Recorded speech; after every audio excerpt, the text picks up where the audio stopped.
welcome to my channel. Yes, let's address the elephant in the room. I am in a pantry because this is the best lighting that I can get where I am right now, and I still don't think it's good lighting because there's a tree right in front of me, so bear with me please. And if I do sound echoey, you know why. But let's start recapping this episode of The Boys, episode 7, which is the last episode before the big finale next week. And as I was watching this episode, up until the last third of the episode, I was like, boring.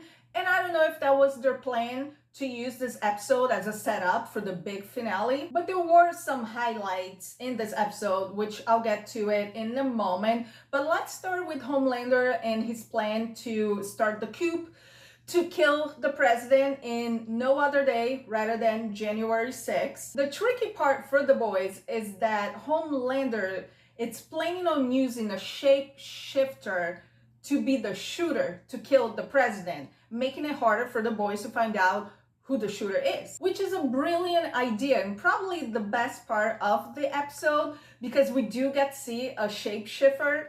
And here in The Boys, this is not, a pretty shapeshifter as in X-Men, Mystique.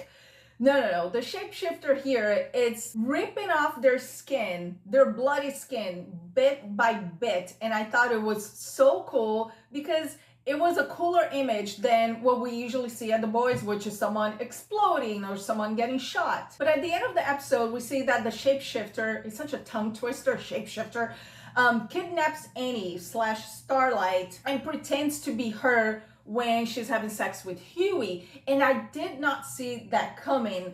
And I thought, oh, I wonder if they're going to use Annie as the shooter to kill the president because, she's going to be there in the rally. So the shapeshifter is going to pretend to be Annie maybe. And then we see that Annie is in some sort of dungeon warehouse and she's chained up. What I did understand is that I know that Annie doesn't have her Starlight powers, like she can't get them, but she still has her super strength because we saw her beat the living hell out of Deep. So she's still strong. Why didn't she break out of the chains? What did I tell you on my last video? That the 7 is falling apart. We don't even have the Homelander Sage do it anymore. He fired her because he found out that she knew this whole time that A-Train was the leak. And Sage, for being the smartest person in the room, to hide that information from Homelander and expect that would have been fine, was such a dumb move. So Homelander fires her, but we all know that is not the end of Sage. She'll be back somehow. With what agenda? I don't know. I'm thinking that she's so bitter that she's going to start working with the boys and use her smarts. Giancarlo Esposito character in the episode with the flying sheep, he says something. He had a line that he said, "You're all so dumb. I don't even understand how you're all alive right now." I wonder if Sage, it's going to be their weapon now. And why hasn't Homelander killed A-Train yet after finding out that he was the leak?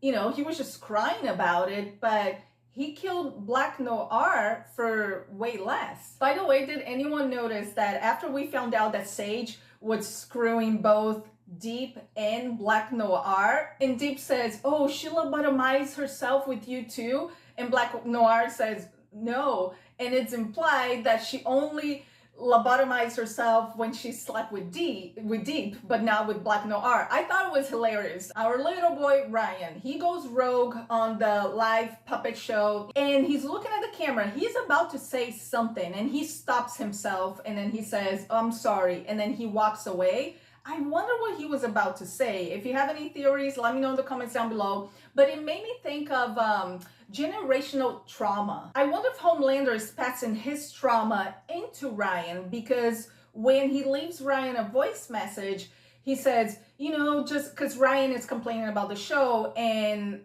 Homelander says, "Just get on with it."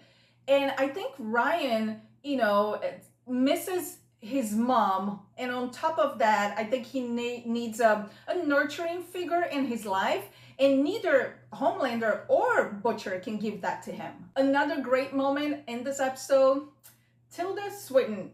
Can we give her an Emmy nomination for her voice work as Ambrosia's, because when she was dying after Deep breaks her tank and locks her in the closet and leaves her to like suffocate and die, what a performance. She was like choking and crying and begging him. And I was like, give this woman an Emmy. But what I didn't find very believable is that how did she die so quickly, you know, from being outside of water, when, what, 10 minutes earlier, she was laying in bed with him while he was reading her a bedtime story?